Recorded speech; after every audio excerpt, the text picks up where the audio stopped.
नमस्कार दोस्तों, मैं आप सभी का स्वागत करता हूं आपके अपने यूट्यूब चैनल एग्ज़ाम कॉपी में।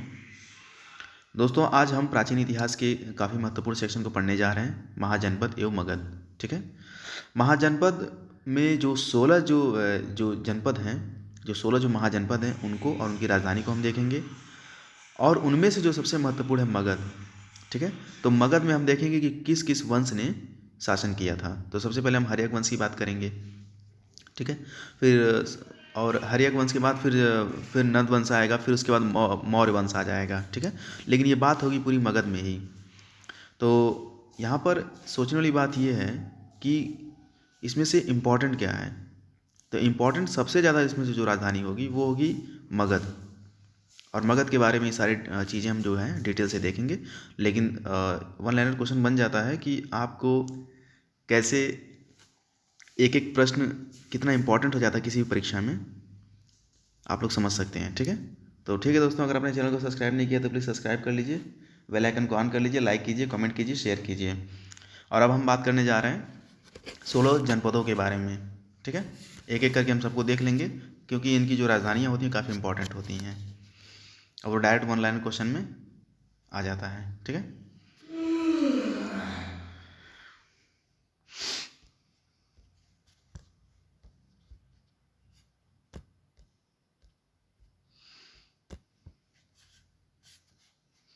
तो सबसे पहले जो हम बात करेंगे वो बात करेंगे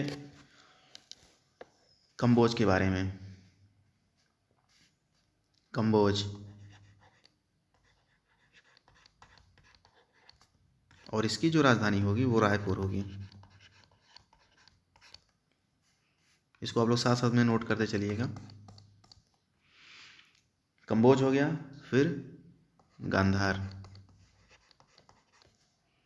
गांधार, इसकी राजधानी क्या थी? तक्षशिला थी। फिर तीसरा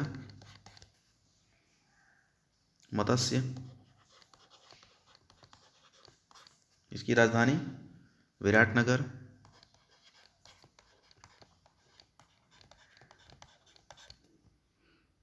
चौथा सुरसेना,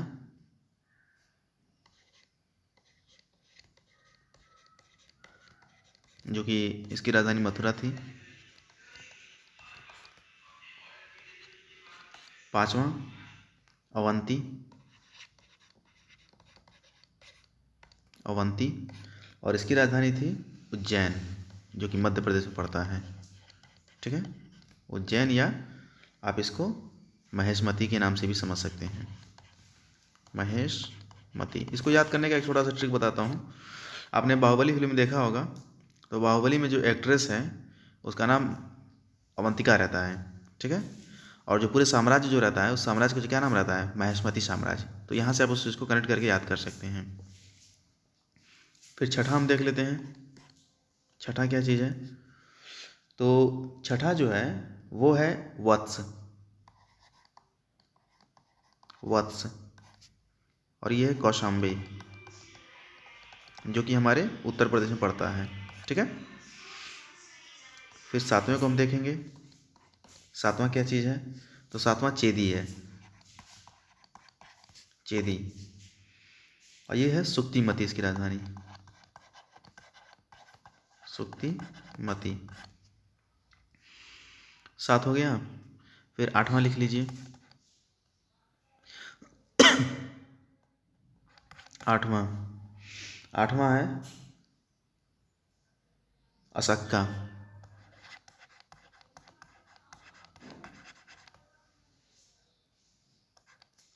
इसका जो राजधानी था वो था पोटली।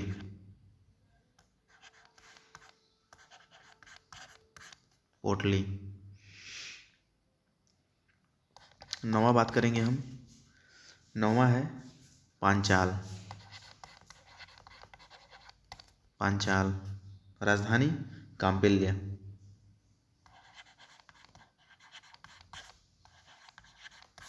काम्पिल्य। दसवां कोसला।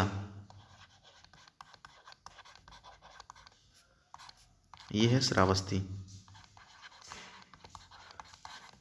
श्रावस्ती। फिर मल्ल,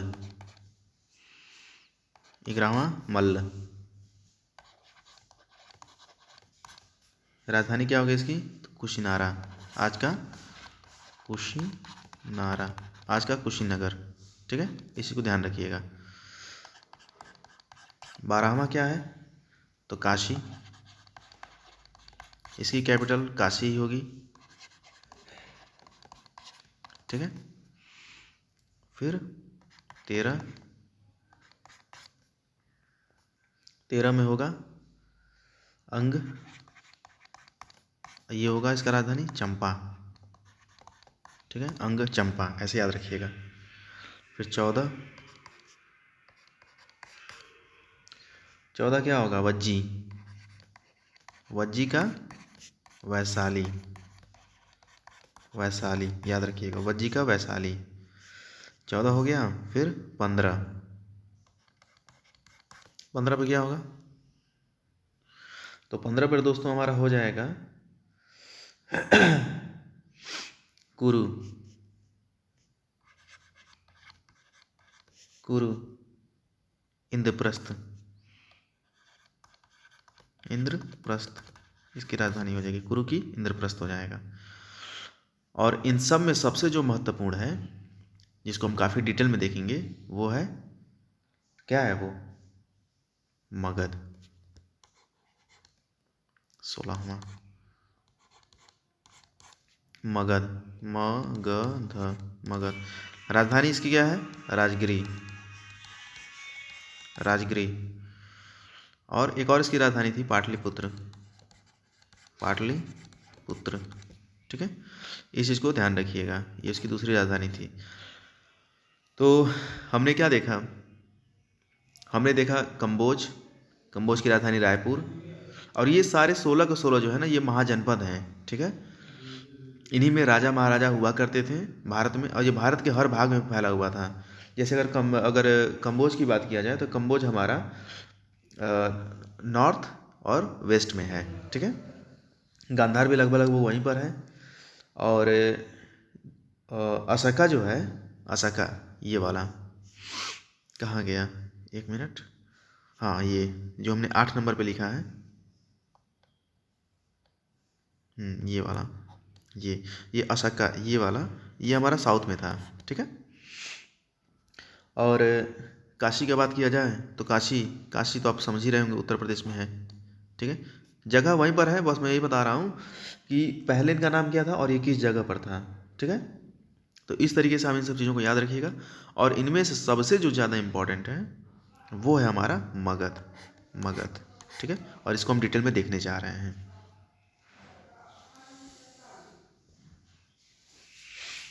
तो सबसे पहले हम ये समझ लें कि ये जो 16 जो महाजनपद हैं, 16 महाजनपद, ठीक है, महाजनपद, इनका स्रोत कहाँ से हमें मिला है? तो एक है बुद्धिस्ट साहित्य, बुद्धिस्ट साहित्य था एक, बुद्धिस्ट, बुद्धिस्ट साहित्य, एक बुद्धिस्ट साहित्य है। ठीक है, अंगुत्तर निकाय, ये क्वेश्चन बनता है, यहाँ से डायरेक्ट पूछ लिया जाएगा। ठीक है, इसको याद रखिएगा, अंगुत्तर निकाय,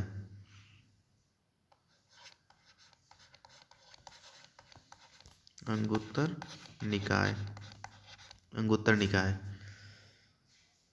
अंगुत्तर निकाय में इन 16 महाजनपदों का वर्णन आपको मिल जाएगा। ये एकदम डायरेक्ट पूछेगा कि 16 महाजनपदों का वर्णन कहाँ पर है, तो ऑप्शन में रहेगा अंगुत्तर निकाय, ये आपको बताना होगा। ठीक है, अब हम देखेंगे मगध को। मगध, जैसा कि मैंने आपको बताया कि इसकी 2 राजधानियाँ थीं, एक राजगिरी थी और दूसरी क्या थी? पाटलिपुत्र, पाटलिपुत्र। ठीक है, तो पाटलिपुत्र यानी कि ये वर्तमान में पटना वाला क्षेत्र है ये। और राजगिरी जो था, ये क्या था? ये हमारा राजगिरी हमारा पहाड़ों से घिरा था, क्योंकि पहले के जो राजा महाराजा हुआ करते थे, उनका मानना ये था कि अगर हमारी राजधानी पर अगर कब्जा हो जाता है, तो पूरे शासन पर कब्जा हो जाएगा, पूरे साम्राज्य पर कब्जा हो जाएगा। और ये बात सही भी थी, क्योंकि पहले जो वॉर हुआ करता था उसमें डायरेक्ट क्या होता था कि आप सिर्फ कैपिटल पर आप कब्जा करो और देश तो आपके अंडर में आ ही जाएगा। जैसे अभी भारत पर कब्जा करना है तो आप दिल्ली पर कब्जा करो, आपको हैदराबाद पर कब्जा करने की ज़रूरत नहीं, आप सिर्फ दिल्ली पर कब्जा कर लो, भारत पर आपको वैसे ही कब्जा हो जाएगा। सेम यही चीज़ वहाँ पर भी थी उस टाइम पर भी। और कैपिटल का काफ़ी महत्व हुआ करता था, क्योंकि कैपिटल में हमारे सारे दस्तावेज होते थे, जो प्रमुख जो व्यक्ति होते थे, ठीक है। जैसे मान लीजिए कि आज के टाइम पर अगर आप देखेंगे तो दिल्ली में तो सारी एम्बेसी है। अगर एम्बेसी पर आप कब्जा कर लेते हैं तो आपको अंदाज़ा नहीं है कि आप कितना मतलब बड़ा शक्तिशाली आप हो जाएंगे, क्योंकि सीधी सी बात है कि आपने पूरे पूरे सरकार को अपने अपने अंडर में ले लिया है, ठीक है। और जो कूप होता है, कूप यानी कि तख्ता पलट, अभी जल्दी ही म्यांमार में हुआ था। वहाँ पे क्या किया था जनरल ने, क्या किया, कुछ नहीं किया, बस कैपिटल पर कब्जा कर लिया और लोगों को अपने अंडर में ले लिया, और वहाँ के जो प्रधानमंत्री थे उनको शासन छोड़ना पड़ा था, ठीक है। और ये पाटलिपुत्र जो है, पाटलिपुत्र, ये पाटलिपुत्र हमारी जो है ये नदियों से घिरी हुई थी, नदियों से घिरी थी, नदियों से घिरी थी, ठीक है। इसका मतलब क्या है कि आप देख रहे हैं, एक चीज़ को देख रहे हैं कि या तो पहाड़ों से घेर कर रख रहे हैं या तो नदियों से। क्योंकि पहाड़ों से घेर कर रखेंगे तो जाहिर सी बात है कि जब आक्रमण करने वाला अगर आएगा तो उसको आने में थोड़ा सा टाइम लगेगा, ठीक है। इतना जल्दी से तो आ नहीं जाएगा भाई, पहाड़ को कूदते फांदते लांघते चढ़ते उतरते आएगा ना, तब तक हो सकता है कि राजा को पता चल जाए और वो बीच रास्ते में उनको ख़त्म करवा देगा, ठीक है। और ये नदियों से घिरा हुआ इसलिए हमने रखा था पाटलिपुत्र को, क्योंकि नदियों के रास्ते भी इतना आना आसान नहीं था। क्योंकि आप देखेंगे कि नाव का जो आविष्कार है वो मध्यकालीन भारत में होगा, हम पढ़ रहे हैं प्राचीन कालीन भारत, तो यानी कि उस समय नाव का आविष्कार नहीं हुआ था, ठीक है। अब हम देखेंगे मगध। मगध,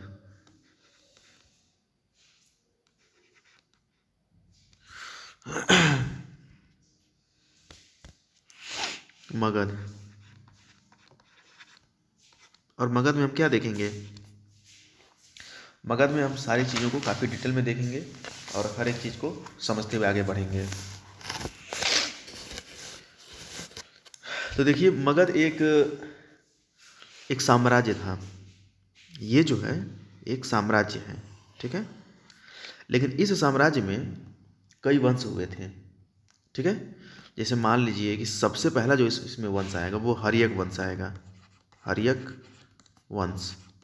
इसमें मैं आपको बताऊंगा कि इसमें क्या होता था, इसको पितृहंता वंश भी कहते थे।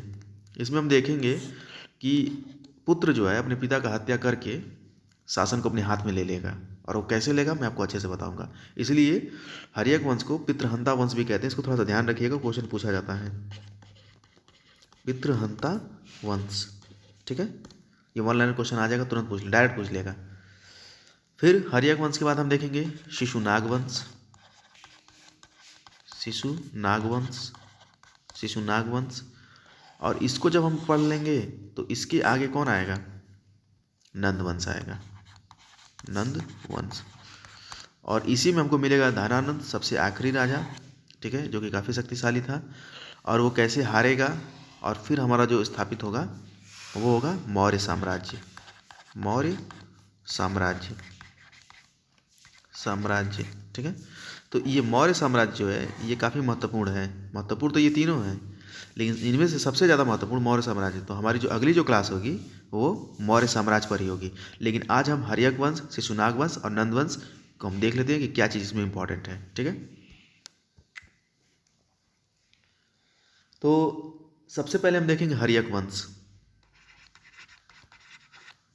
हर्यक वंश, ठीक है।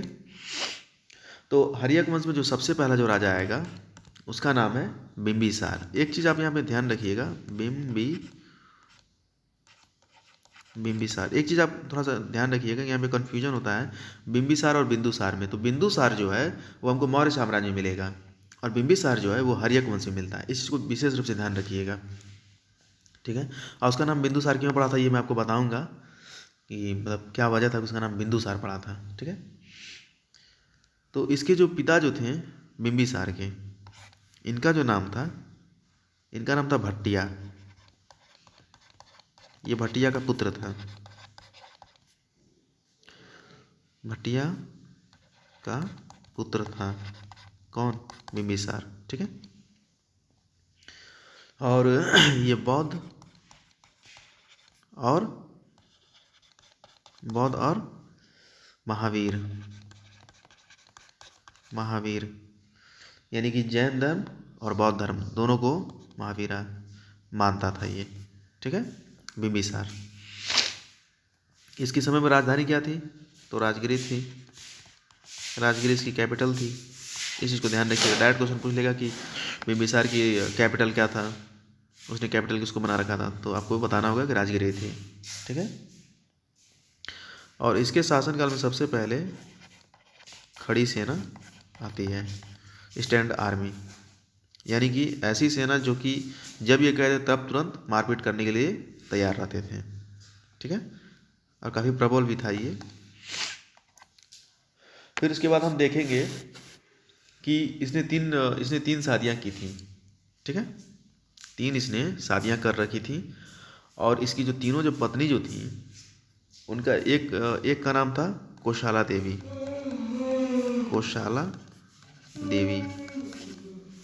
और दूसरी का जो नाम था वो था चेल्लाना,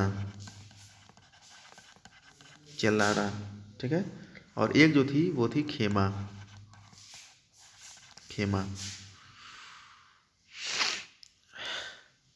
तो कोशाला थोड़ा सा इम्पोर्टेंट है, क्योंकि कोशाला जो थी ये कोशाला के राजा की पुत्री थी। ये एक कोशाला के राजा की पुत्री थी, कोशाला के राजा की पुत्री ये थी, ठीक है। और चेल्लाना जो थी ये वैशाली के राजा थी, वैशाली के राजा की पुत्री थी, ठीक है। और खेमा की बात करेंगे तो ये पंजाब के राजा की पुत्री थी, पंजाब के राजा की पुत्री थी। इस चीज़ को ध्यान रखिएगा। कोशाला इनमें से थोड़ा सा सबसे ज़्यादा इंपॉर्टेंट हो जाता है। कोशाला नहीं, ये चेल्लाना, ये वाला सेकंड वाला इंपॉर्टेंट हो जाता है, क्योंकि अगला जो हम राजा पढ़ेंगे अजातशत्रु वो इसी का पुत्र होगा, मतलब इसका और बिंबिसार का पुत्र होगा, ठीक है। तो इसके टाइम पर प्रशासन बहुत अच्छा था, प्रशासन अच्छा हुआ करता था, अच्छा था, ठीक है। प्रशासन अच्छा था। और क्या था? और सैनिक अधिकारी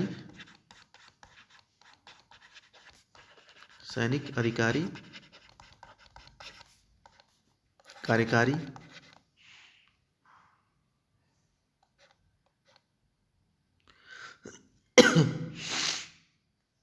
एक मिनट, और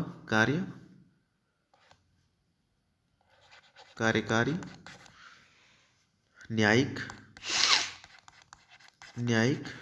ये सभी चीज़ें इसके मतलब प्रशासन में काफ़ी बेहतर थी। यानी कि सैनिक अधिकारी, कार्यकारी और न्यायिक, ये सभी लोग काफ़ी अच्छे इसके शासनकाल में थे। कुल मिलाकर के इसका शासनकाल बिंबिसार का बहुत अच्छा था। अब हम बात करने जा रहे हैं अजातशत्रु के बारे में।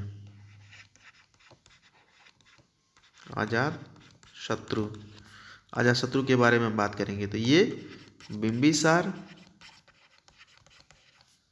प्लस चेल्लाना का ये पुत्र था अजातशत्रु, ठीक है। और ये सिर्फ बौद्ध धर्म को मानता था, अपने पिता की तरह ये जैन धर्म को नहीं मानता था, मतलब बौद्ध और जैन को नहीं मानता था, ये सिर्फ बौद्ध को मानता था। बौद्ध धर्म को ये मानता था अजातशत्रु, ठीक है। और इसने क्या किया कि कोशाला और वैशाली को जीत लिया। कोशाला और वैशाली, यानी कि इसकी मदर जहाँ की थी, इसकी मदर कहाँ की थी? इसकी मदर जो थी वो वैशाली की तो राजा की पुत्री थी। यानी कि अजातशत्रु क्या करता है कि वो कोशाला जो कि एक साम्राज्य था और वैशाली, इन दोनों को जीत लेता है। तो कौशाली की तो इसकी खुद की मदर थी, भाई चेल्लाना वहीं की थी। अजातशत्रु की माँ का नाम क्या था? चेल्लाना था, और चेल्लाना खुद वैशाली के राजा की पुत्री थी। तो यानी कि अपने ननिहाल में अटैक करके वहाँ पे उसको जीत लेता है, ठीक है। और कोसाला को भी इसने जीत लिया था, ठीक है। कोसाला इसकी मतलब जो इसकी मतलब स्टेप मदर थी, वहाँ की रहने वाली थी, ठीक है, यानी कि ये क्या कर रहा है, अपने ननिहाल में अटैक करके उसको जीत रहा है। ठीक है, और इसके टाइम पर भी जो राजधानी है वो राजगृह ही है। ठीक है, कैपिटल जो है वो राजगृह है। यानी कि बिंबिसार और अजातशत्रु के टाइम पर जो राजधानी है वो राजगृह है। लेकिन अभी आप आगे देखेंगे कि इसका जो बेटा होगा उदयन, वो क्या करेगा कि कैपिटल को बदल देगा। तो इसमें जो तीसरा और प्रमुख राजा है उदयन, उदयन, ठीक है, ये काफ़ी मतलब ज़्यादा प्रभावशाली नहीं था। बस इसके बारे में एक ही पॉइंट याद रखना है आपको कि एक तो आप समझ गए होंगे कि अजातशत्रु का पुत्र था, आजाद शत्रु का ये पुत्र था, पहली बात। ठीक है, और दूसरी बात कि ये क्या करता है कि अपनी राजधानी को बदल करके पाटलिपुत्र में बदल देता है। पाटलिपुत्र, पाटलिपुत्र। तो राजगिरी हमारी किससे थी, वो पहाड़ों से घिरी हुई थी, और ये क्या किया कि ये नदियों से घिरा हुआ बना दिया, यानी इस जगह पे इसको ट्रांसफ़र कर दिया। ठीक है, अब जो हम देखेंगे तो उदयन का जैसे ही मतलब ये समाप्त होता है तो तुरंत यहाँ पर हमें शिशुनाग वंश देखने को मिलता है। शिशुनाग वंश। अब शिशुनाग वंश में कौन कौन है, तो सबसे पहले जो राजा हैं वो है शिशुनाग। अपने ही नाम पर इसने वंश का नाम रखा था, शिशुनाग वंश। ठीक है, शिशुनाग वंश। तो ये कौन था, तो ये कुछ नहीं था, ये काशी का उपाध्यक्ष था। काशी जो महाजनपद था वहीं का ये उपाध्यक्ष था, काशी का उपाध्यक्ष। अब देख रहे हैं आप कि कैसे कैसे लोग राजा बन जा रहे हैं। एक उपाध्यक्ष होते हुए भी वो कैसे मतलब जो हर्यक वंश का जो अंतिम राजा जो रहा होगा, अंतिम राजा देखिए ये क्या कहते हैं कि हर्यक वंश का उदयन नहीं है, उदयन एक प्रभावशाली राजा था, बस हम इसलिए उसकी बात किए हैं। उसके बाद भी कोई हुआ होगा, वो इतना इंपॉर्टेंट नहीं है।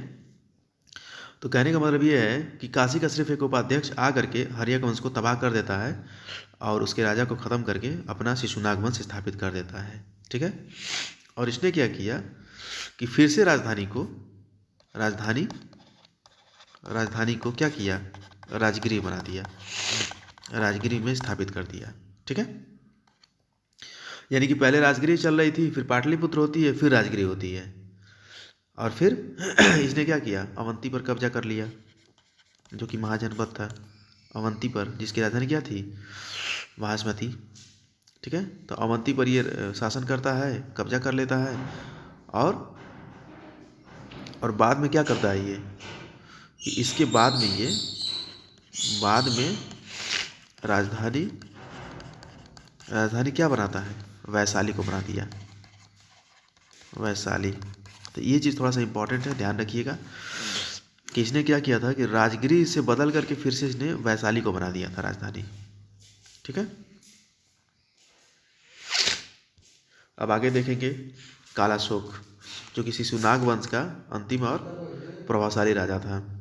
कालाशोक,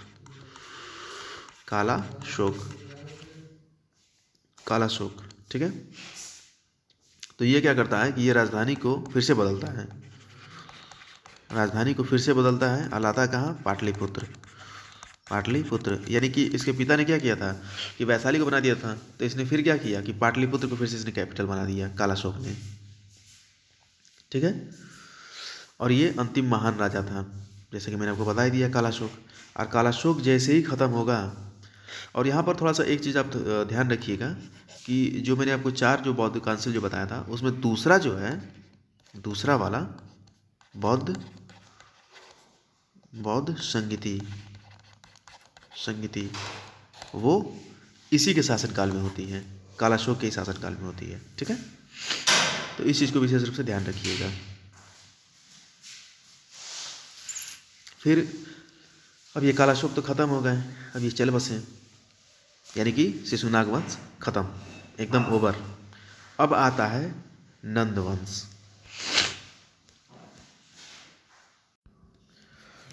तो यहाँ पर शिशुनाग वंश खत्म होता है और हम पढ़ेंगे अब किसके बारे में, नंद वंश, और ये अंतिम होगा, नंद वंश। ठीक है, और ये अंतिम और महान राजा मतलब ये वंश होगा, और इसमें हम महापद्म नंद और घनानंद के बारे में देखेंगे। तो सबसे पहले आप ये याद रखिएगा कि ये गैर क्षत्रिय था, गैर क्षत्रिय। अभी तक जितने भी राजा हुए थे वो सारे के सारे क्षत्रिय थे, लेकिन नंद वंश के जो राजा होंगे ये सब गैर क्षत्रिय होंगे, क्योंकि नंद वंश ही गैर क्षत्रिय हैं। ठीक है, तो सबसे पहले हम इसके बारे में पढ़ेंगे, तो वो है महापद्म नंद। महापद्म नंद, महापद्म नंद। ठीक है, तो इसके बारे में क्या इंपॉर्टेंट है, इसको कहते हैं सर्वा क्षत्रियंतका। सर्वा क्षत्रियंतका,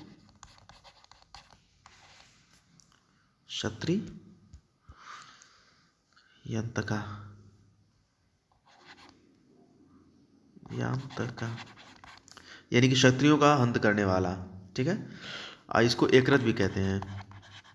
एक रथ मतलब एक राजा, एक राजा। ठीक है, अब क्या होगा, अब आगे हम देखते हैं कि महाजनपद जो मगध है, अब वो पूरा एक साम्राज्य बन चुका है। तो मगध जो है, मगध, ठीक है, पहले तो वो महाजनपद था, महाजनपद था। अब महाजनपद से क्या बन गया, मगध जो है अब महाजनपद से एक साम्राज्य बन चुका है। साम्राज्य मतलब कि मान लीजिए पहले मगध ऐसा रहा होगा, अब आसपास के इलाकों का आप देखे हैं ना कि कैसे कैसे कब्जा कर रहे हैं, अपने ननिहाल में कैसे कब्जा कर रहा है। ठीक है, अजातशत्रु जो था वो अपने ननिहाल में कब्जा कर लिया, फिर आगे के जो राजा महाराजा हुए होंगे वो भी सब कब्जा किए होंगे, सब शक्तिशाली थे। तो ये इसका दायरा जो है बढ़ते बढ़ते बढ़ते बढ़ते ये पूरा साम्राज्य हो गया। जैसे मान लीजिए कि एक जिला है, ठीक है, तो जिला है ये, फिर जिला को हमने थोड़ा सा और 2-4 जिलों से जोड़ दिया तो ये मंडल बन जाएगा, फिर जब इसको जब जोड़ देंगे तो ये राज्य बन जाएगा। तो ऐसे ही यहाँ पर भी काम चल रहा है कि पहले एक छोटा सा वो महाजनपद था, फिर महाजनपद से एक मंडल बना होगा, मतलब ये समझने के लिए बस बता रहा हूँ, और फिर मंडल से एक राज्य बन गया, एक महा साम्राज्य बन गया वो मगध। ठीक है, इसलिए काफ़ी इंपॉर्टेंट है, इसके बारे में हम डिटेल से पढ़ेंगे। और इसका जो अंतिम जो राजा है उसके बारे में हम देख लेते हैं। इसका जो अंतिम राजा है वो धनानंद है। धनानंद, जिसके जीवन में ना तो धन की कमी थी ना आनंद की कमी थी, और इतना केयरलेस था, इतना लापरवाह था कि जब चंद्रगुप्त जब आए थे, एक मिनट, चंद्रगुप्त नहीं, वो कौटिल्य जब आए थे इसके शासनकाल में ये बताने के लिए कि सिकंदर तुम्हारे यहाँ आक्रमण करने वाला है तुम्हारे शासन पर, तो ये उनका बेइज्जती करता है, उनका तिरस्कार करता है। और वहीं पर जो चाणक्य जो हैं वो क्या करते हैं, चाणक्य यानी कि विष्णुगुप्त अपना चोटी खोलते हैं और कहते हैं कि मैं तुम्हारा सारा साम्राज्य का विनाश कर दूंगा, और तब तक ये चोटी नहीं बांधूंगा जब तक तुमको एकदम तुमको खाक में नहीं मिला दूंगा। तो ये घनानंद ने उनका बहुत बेइज्जती किया था। ठीक है, इसके बारे में हम 2-3 चीज़ देख लेते हैं। तो ये क्या है, ये नंद वंश का अंतिम राजा। ठीक है, ये अंतिम राजा है, क्यों है, क्योंकि अब यहीं पर सबसे पहले तो इस पर सिकंदर वार करेगा।